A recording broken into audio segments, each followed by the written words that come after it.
சந்தோஷமா பார்த்ததுல அதனால நன்றி நன்றி.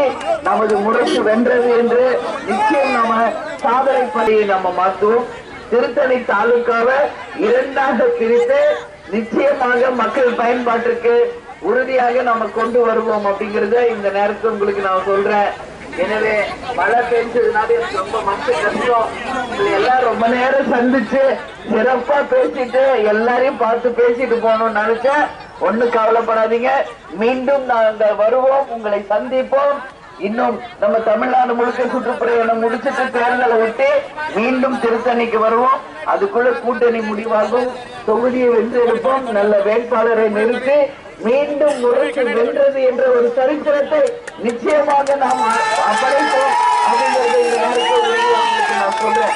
எனவே மிக சிறப்பாக இந்த பணிகளை ஏற்பாடு செய்த நமது மாவட்ட செயலாளர் அண்ணன் கிருஷ்ணமூர்த்தி அவர்களுக்கும், அதே மாதிரி இங்க சீனிவாசன், நரசிம்மன், சுரேஷ், அருள், ரவி, பாபு, விஜய், காஞ்சனா, ரவி, சுரேஷ், வெங்கடேஷ், சக்திவேல், திருமதி ரேகா, ராமு மற்றும்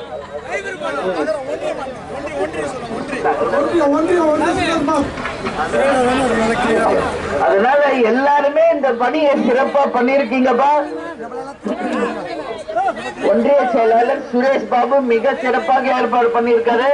அவருக்கு தேமுதிக சார்பா, தலைவர் சார்பா நன்றிகளை நம்ம தெரிவிச்சுக்கிறோம். எனவே கலை இலக்கிய அணி இந்த மலையில